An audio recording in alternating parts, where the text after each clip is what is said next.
Hey everyone, this is Nina Badson, and I'm the host of Dear Nina, Conversations About Friendship. Thanks for joining me for a bonus episode that is really important to me. I hope that people who cared and care about Jill Smokler hear it. I know she touched so many people.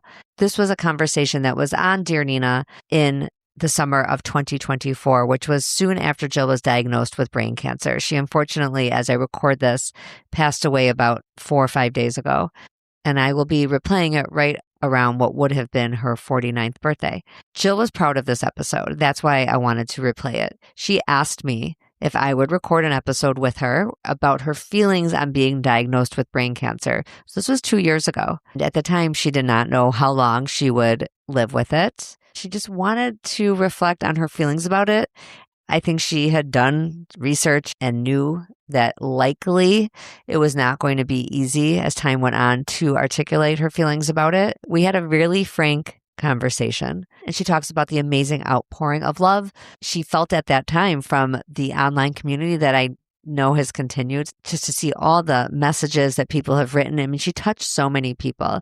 One thing I thought was interesting and totally accurate in the New York Times article that came out about her life, I'll have it in the show notes, the writer of that article reflected on the fact that Jill was a certain kind of famous. I mean, she could go to a store and people wouldn't know who she was. That's not true everywhere. Definitely there are people who would have known who she was, but she wasn't a movie star celebrity. She was a very different kind of known person. Jill was such an original voice, and we had a really nice relationship that actually developed more, I think, when we were adults than when we were in college. She's been on my podcast a few times, and I had been on her former podcast, She's Got Issues, a few times, and we collaborated work-wise many times as adults. And I credit Jill, I've talked about this on her podcast and on mine too, with helping me start my writing career back in 2010. She had started Scary Mommy before that. Back in the day, I considered myself a different kind of writer, a literary writer. I had short stories in literary magazines, and I was trying to write a novel about friendship, actually.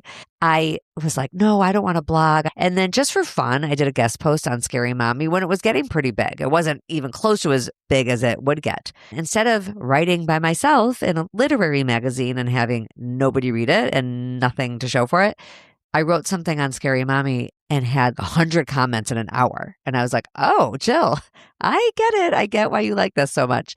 And I ended up starting my own blog, which was nothing close to Scary Mommy. I mean, to call them both the same thing is kind of ridiculous. I did launch a different kind of writing career from that. Jill was so encouraging. We would go to each other for certain work kind of questions. And I think we trusted each other. I know I trusted her, and I believe she trusted me, evidenced by the fact that she asked me to record this interview that you're about to hear. She was there if I needed her. I was there if she needed me.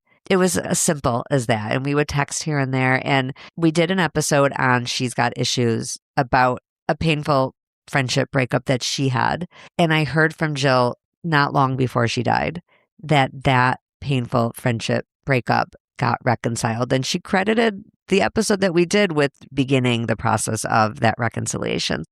This episode is pure Jill. It is Jill with the knowledge of her diagnosis, but it is Jill with her humor and her just absolute Jillness. If you knew her, you will appreciate hearing this. If you didn't know her, you will get to know her in a way that the articles can't really capture. This felt like the right thing to do to honor her as best I can, is to give you her voice, her feelings, her coming to terms with what it meant to have brain cancer. I will just leave the episode now as is. Thanks, everyone. Welcome to Dear Nina, Conversations About Friendship. Today we're talking about friendship and other stuff in the face of a very difficult brain cancer diagnosis. How's that so far for an intro, Jill? Woohoo!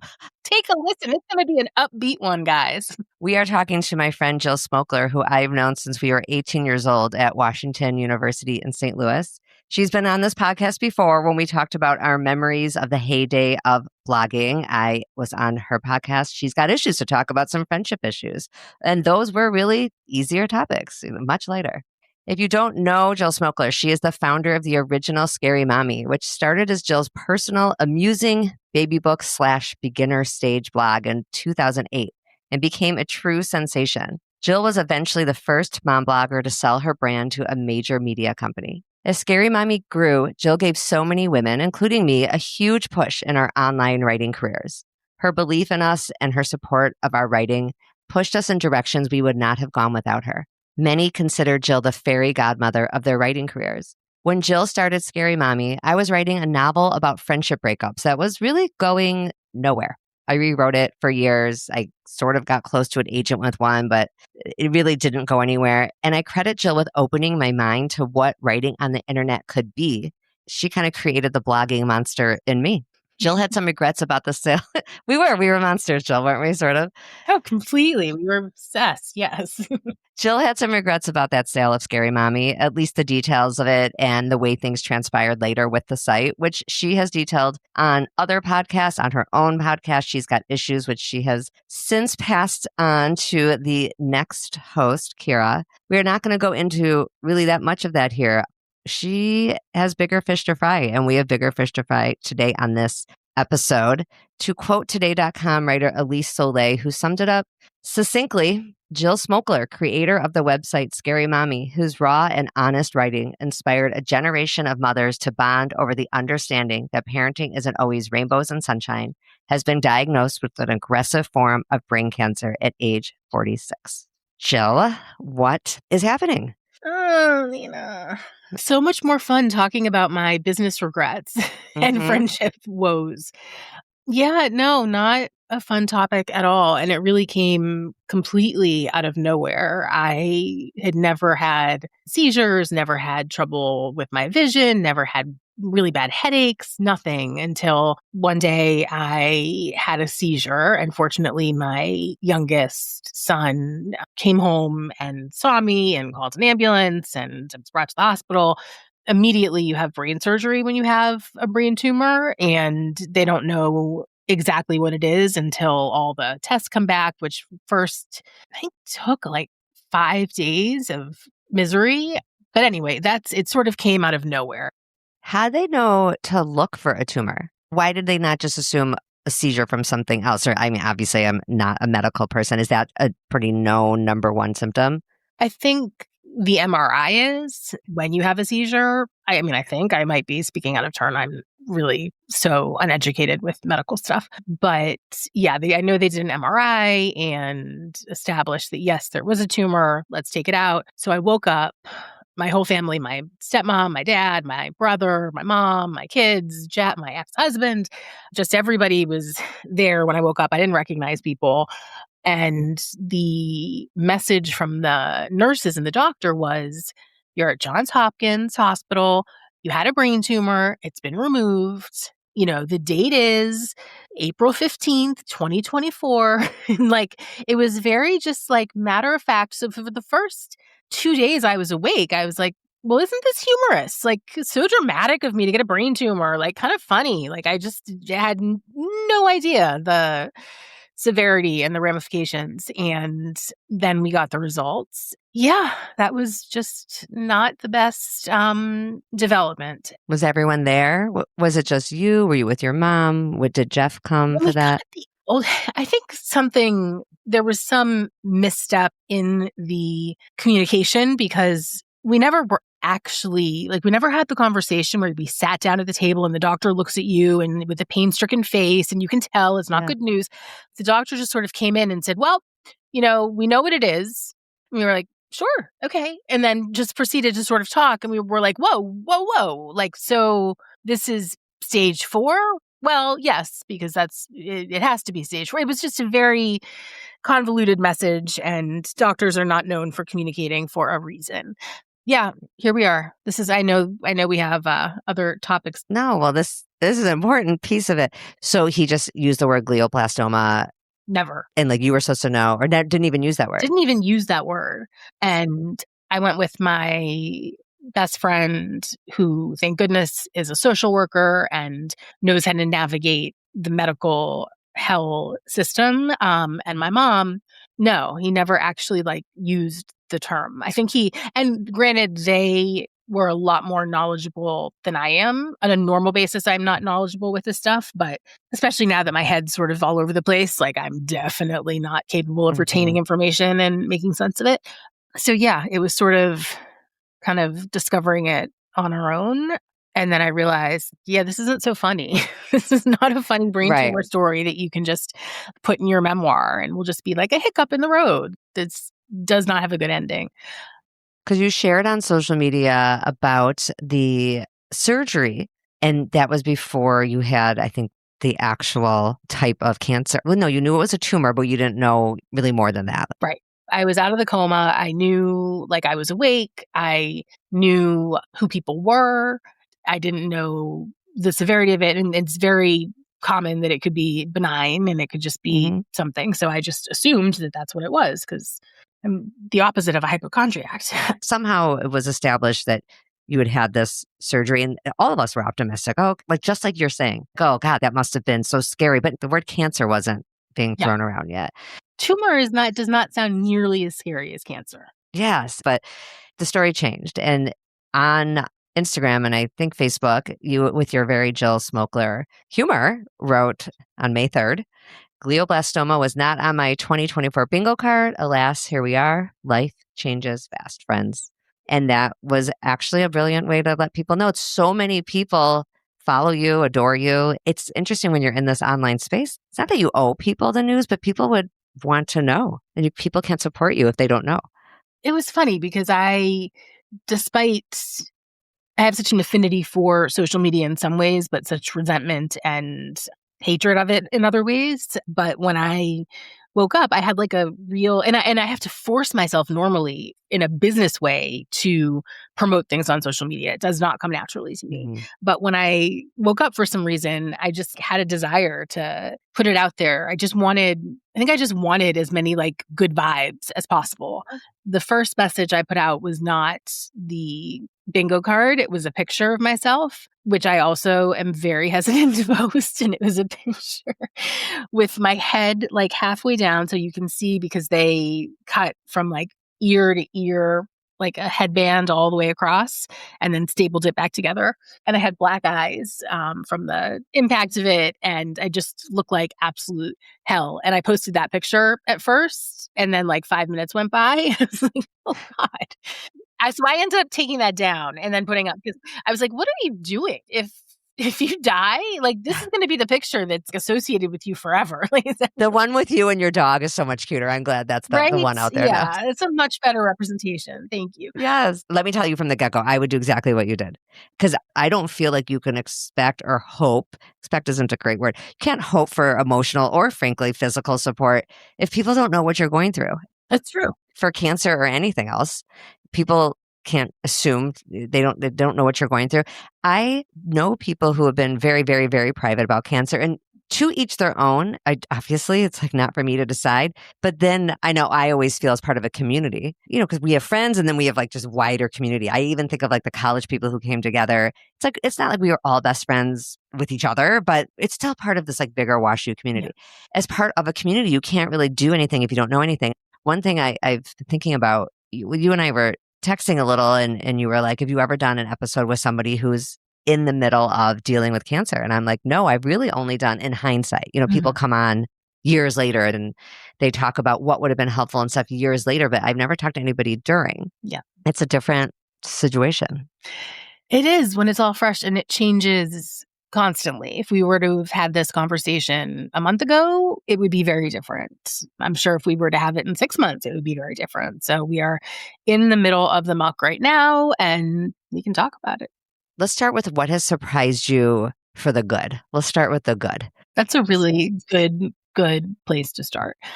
I'd say how kind and generous people have been, and people, not who I necessarily didn't expect it from, but not my inner, core circle or like immediate neighbors who have as well, obviously. Just people who've been so concerned in a genuine way and really wanted to be helpful. That's been amazing. And I mean, the nice thing about this situation, which colossally sucks, is I feel like I sort of am having like the Today article that you posted from sort of had an obituary feel to it, but it was I also did. really And some nice of the to read. comments too. Yeah, very much so. And when people shared it, but I was like, hey, this is like a nice little peek into what I otherwise wouldn't be able to see. That's true. So people have been really nice. I've been really impressed with my kids, which is, this is obviously tough for them and they're struggling in their own ways, but they have impressed me. What about their friends? They've It's been, hard. yeah, they've been impacted too and very sweet about it. Especially, I mean, Lily's friends, I have much more of a, friendshipy relationship with than I do boys. But they've all been very caring, which has been nice. On the plus side, DoorDash gift cards have been amazing. Yay. So helpful. It's the best. Then you order whenever you feel like. It's amazing to look at the phone and have it be like 0000, and you have a whole dinner in front of you. Yeah. It was Good. amazing. And really, my college friends coming together and being so generous, and you guys got together and sent me DoorDash gift cards and this ginormous teddy bear because in college, my roommate and I both separately, unbeknownst to each other, came to college with giant stuffed animals. So Actually, funny. many of them. And so now I have this bear sitting in my hanging chair that I look at every day, all day, and it makes me happy. So those were some good surprises. Are you ready to talk about anything that is irksome? Well, I'd say kind of a good slash hard thing has been from the early blogging days. I'm so trained to respond to comments and to have things be a conversation that Mhm. it's been very hard to keep up with how many people have reached out supportively who I want to engage with, but I just am so overwhelmed by messages, feel most of the day I'm just sleeping or puking. I just don't have the energy to really maintain deep relationships with very many people at this point, but it's so nice that's not the worst problem in the world. It's a really good problem to have. Thinking about online versus the people near you. I, like you, have a ton of online friends. Do you feel like the online stuff's going to slip away, or do you feel that support? Like I know I hear you saying like you're glad to know it's there, and I totally think you're smart to not spend a lot of time on comments. Like you just can't. Um, no, I very much feel like it's there and it wasn't just there for a fleeting, comment or share or something. I feel like Hmm. the online community is really strong and I supportive. think so too. I think so Yeah. too. I think people like us get that, and it would be hard to understand that if you're not in it. And it's very different. I mean, my Facebook and Scary Mommy relationships are different from like these new people I'm communicating with on threads, but it's kind of nice to be communicating with strangers about things that, I'm just not talking about with other people. There's something nice about having like a sort of distance relationship where you don't feel indebted to people. And I can just, when I'm done with the conversation, or yeah, when I'm done with the conversation, I can just shut down the computer and not even say goodbye or whatever. Yeah.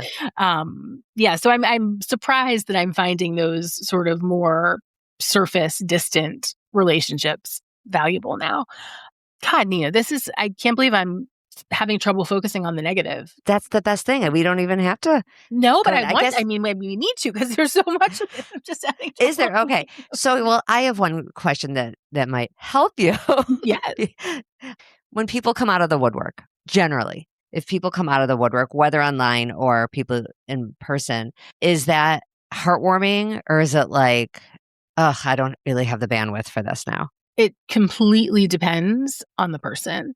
For the most part, it's been very heartwarming, and there are people who I haven't talked to in years and years and years, and it was really nice to hear from. And then there are people that I didn't like hearing from, like my old boss, who I don't have a good relationship with and really did not bring me comfort or joy to hear from. Friends who I successfully ended relationships with who have, wanted to restart friendships. I feel like now is not the time in my life where I want to invest in new relationships. I want to celebrate and enjoy the ones I have. And the last thing I want to do is, why would I want to invest time into a relationship that really has no future. I mean, I guess if I were someone who lived in the present, then I suppose maybe I would. But anyway, my point is that there are people who I've lost touch with who've reemerged, and I would like to stick back in the sand,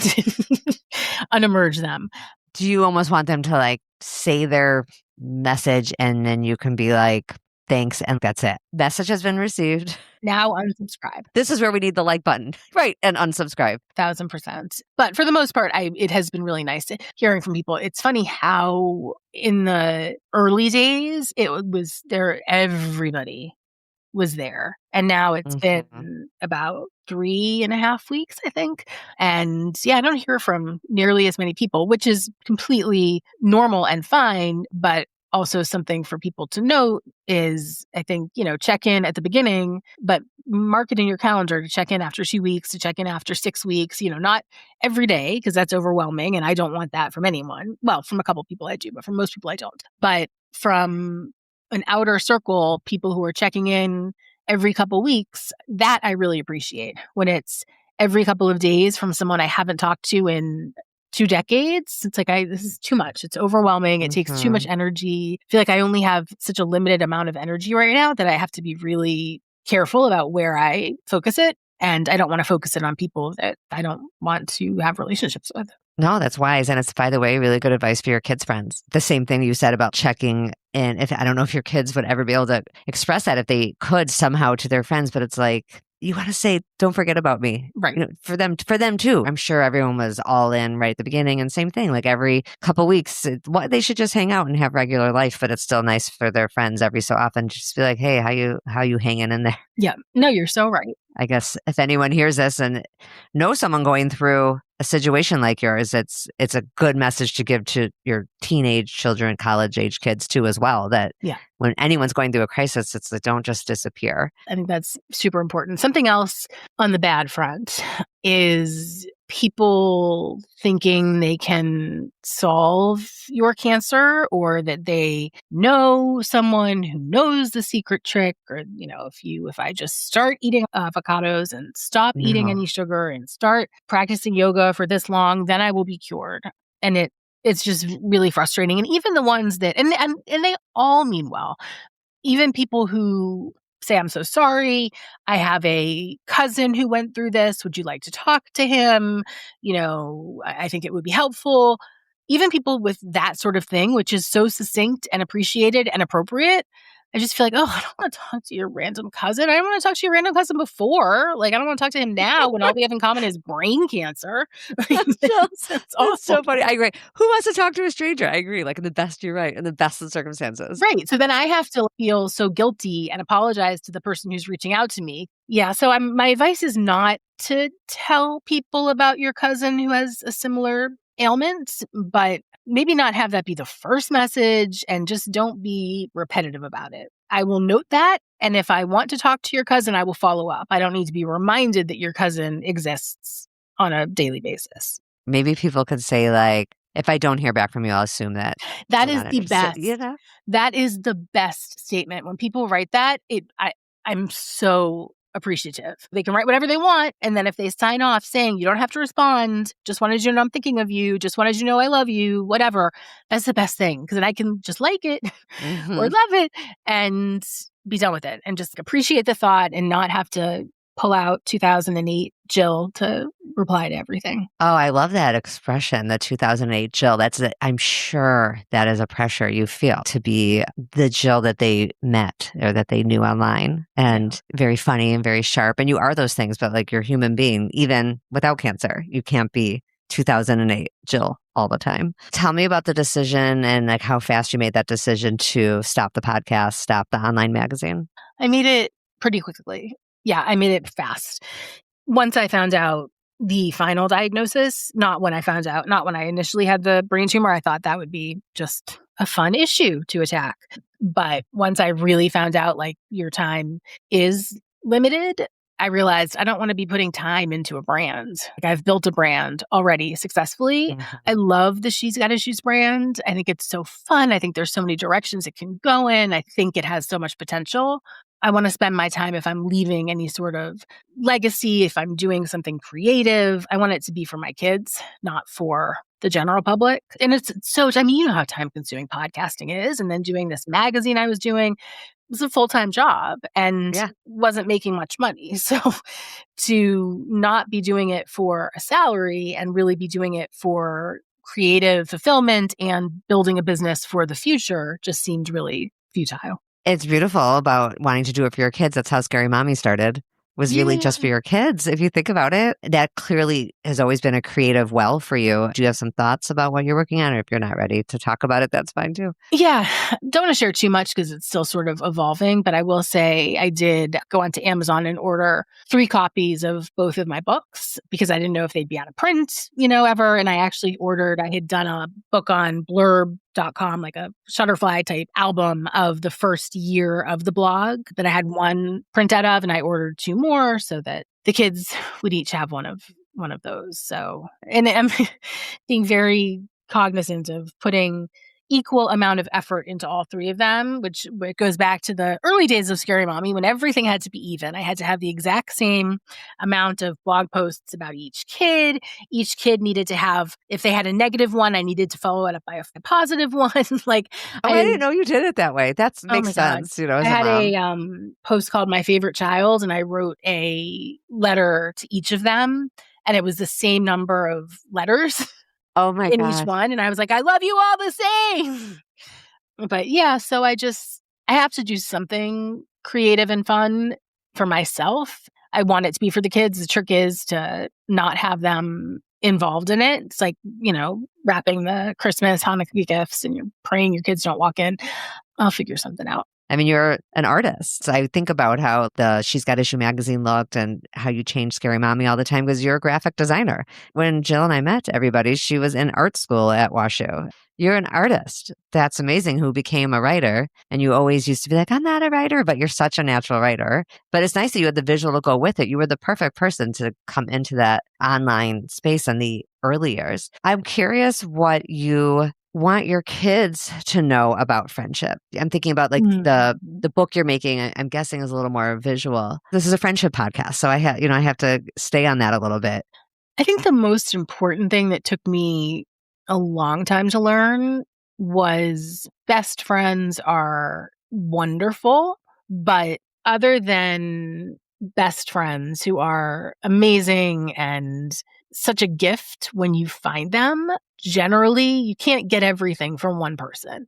And you should have different friends who fill different buckets and not depend on a couple people for absolutely everything. I never had like a tight group of girlfriends really because I got partnered so young and like I did in college. But then after that, Jeff and I just were such a couple that I didn't really have that. And so I got very dependent on a few people for everything and then learned later on in life that there's a reason to have a larger friend circle. There's a reason to have friends who you just go out with, friends who you just do a craft with or do book club with or do cooking with or whatever. It doesn't need to be like the same 5 people you do everything with all the time. So that's something I wish I'd known. I think being the friend you want, I mean, I guess what I'm trying to say is treat others the way you want to be treated, but I think act like the friend you want to have in a friend. Beautifully said. It's so true. Yeah, Jill, you have no idea. My whole thing is I get all these anonymous letters. Almost every single letter, it's a lot of blame on the other person. I mean, that's the nature of asking for advice, is like you're telling me about, the person is telling me about their friend who has wronged them in some way. There's very little self-reflection in these letters. And I always just know, as someone who's been reading these letters for 10 years, that there's always, 5 sides to any story. That's just great advice to give to your kids and to anyone. What's your part, basically, is kind of what you're saying. Right. And that it's effort, that it's in the same vein, that it takes work. It's a relationship that you have to foster. And you have those people who maybe one of your groups that are those friends who you can go 10 years without speaking to and then pick right back up and be in the same place. And then they're friends that you really need to spend more time dedicated to. I think just figure out which is which and pay attention to it. I think you get people, and it's why people are drawn to you. And I know this is a subject that you've felt frustrated about before. We've talked about it on your podcast, just like some regrets you had about college.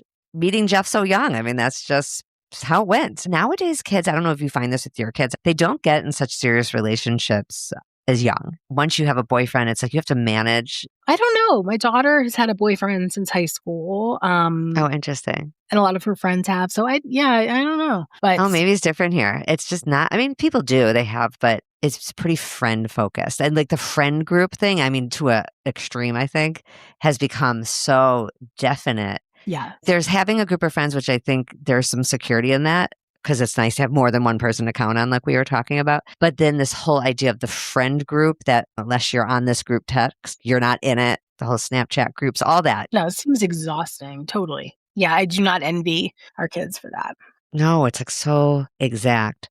I want to read one more thing that was from the today.com that you said. I thought was just so well said. Of course, you said it. You said, all I want to do is spend time with my kids, ideally on a beach because that's my happy place. It's so ridiculously bittersweet. I'm trying to focus on the sweet part. How can friends help you do that? Because I think that's a very worthy way to spend your time.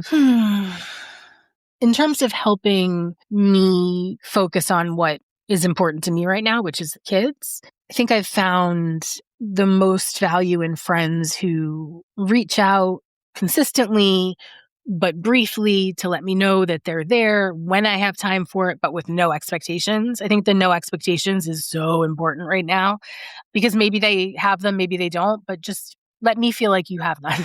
Just pretend, even if you do, because that's very important to me right now. People who've made us dinners or done things like that has been super helpful because then we actually sit down, all of us, and it's not sort of like, can you just get cereal? Can you do this? Like, mom's too tired.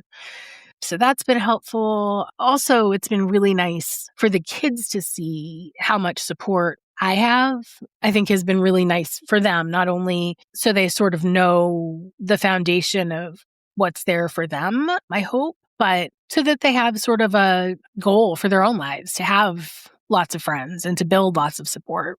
It's true. And it's why I do this whole thing. You can't do it alone. What I always love about fostering friendship is like you get to your point, you get to have more than one. We're not built to do it alone. I don't know if you ever read Kate Bowler's No Cure for Being Human. She talks about getting a cancer diagnosis and it was stage 4. She's still here, by the way. I'm not telling you a story about someone who didn't make it. Yep. And her therapist gave her such good advice. I just thought that was great advice that you have already taken, but it's good advice for somebody else who may be listening. I'm going to botch up the story because I don't want to like make it too long. But her therapist was telling her a story of that someone had told him, I think, about people who hike the Appalachian Trail and how everybody follows the direction and they pack what they're supposed to pack. But then when they get to the first stop, it still ends up being kind of heavy. The bags. The leader usually inevitably ends up saying, is there anything you can put down? And then they end up finding something. Maybe they didn't need that one book. Maybe they didn't need that one notebook that they thought they needed. The therapist felt that it's very apt for moments like this. Like that sometimes there's things we feel we have to carry. Is there anything you could put down? I think you did that with the podcast and you did that with the online magazine and you picked up all that you want to be able to handle. And I like your message to people out there that a huge way to help is you're trying to put stuff down. You're trying to literally take stuff out of your bag and empty it a little bit so that you can only put things in it you really are focused on. And it doesn't help to have people add something new. No, that's a good way of looking at it for sure. Is there anything you want to say about friendship? Yes, I would love to shout out my best friend who has been such a ridiculous savior during this time. She was in the hospital when I woke up and constantly for the first couple of weeks at my house. She was an hour away, but was here all the time, is on phone calls with the doctors and with the nurses. She was a wonderful, amazing friend before, but she's been a lifeline now. How'd you meet? This is not a college friend. She's a friend who I met later in life. We met when we were, I guess, in our mid-30s. She is 4, so her second to oldest and my youngest were in lower school together. So we met through that.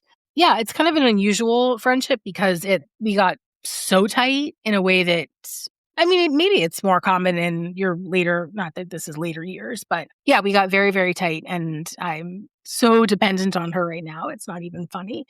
She's been great. I think one other thing I want to mention is Something else I appreciate about her is she doesn't constantly put on like a happy, optimistic face about this. She will break down with me. We will bemoan the fact that we will not be ladies in our 80s drinking pina coladas on the beach. That's just not going to be what it is. It's really hard to accept. It's awful to accept. Yeah, I just feel very cheated in terms, in terms of friendships too. I feel like, so I've built these friendships from high school. We won't go into before high school, from high school and college and, after and all this stuff that I had long-term plans for. And it sucks to not reap those rewards. That really frustrates me, and I feel very robbed of that future. I just wanted to shout her out and shout out the unusual best friends who, if you're lucky enough to have, then you know what I'm talking about. I think sometimes people don't know what they're capable of until a moment like this arises. Maybe she knew she'd be the kind of friend who would be on the doctor's calls, but I don't know. Do you think so? Yes, it didn't surprise me. And I think it's very much in line with her personality and the type of friend she was before. But the degree to which she shook up her whole life and her whole routine and balancing all of her stuff to prioritize me was way above and beyond. I want to tell you something. I think you are also being a good friend by giving her the opportunity to be this close to you right now. Again, there's not a right or wrong, but there are a lot of people who would choose to really get super, super, super insular. Maybe the kids, your mom, that might just be like all you want to do because you don't want to have some friends and not others. And so sometimes people shut everyone else out. And so by you allowing her this close in, it's a gift to her too, because she gets to continue to have your friendship right now. It's a nice way of looking at it.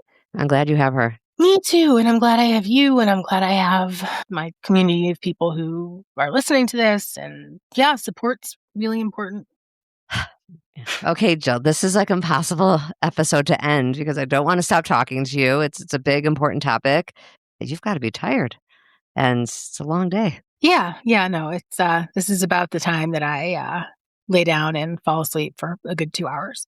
And that could be said for whatever time you are listening to this episode. I need to lay down and take a nap. I'm glad you can nap. I'm glad you can sleep. That's always my biggest worry for people when they're not feeling good. Is like if you also can't sleep on top of it. I don't know. I know this isn't what the episode is about, but just fast shout out to people who have cancer and work full time because it is a full-time job. Seriously. I don't know how people do that. Jill, thank you for having this conversation with me. I know there's a lot of people who want to talk to you and hear from you, and I'm honored that you had it here with me. There is nobody I'd rather be talking to. I'm so grateful to Jill for having this conversation with me. Jill has been just an incredible supporter of so many people. I know there's an outpouring of love for her. As we learned here today, she does really love to hear from people, and with that, no expectation to have to write back. And I think that's something that those of us out here who know Jill in person or who know her online can continue to give back to her. It's just that love and support. Thank you for being here, everybody. See you next time.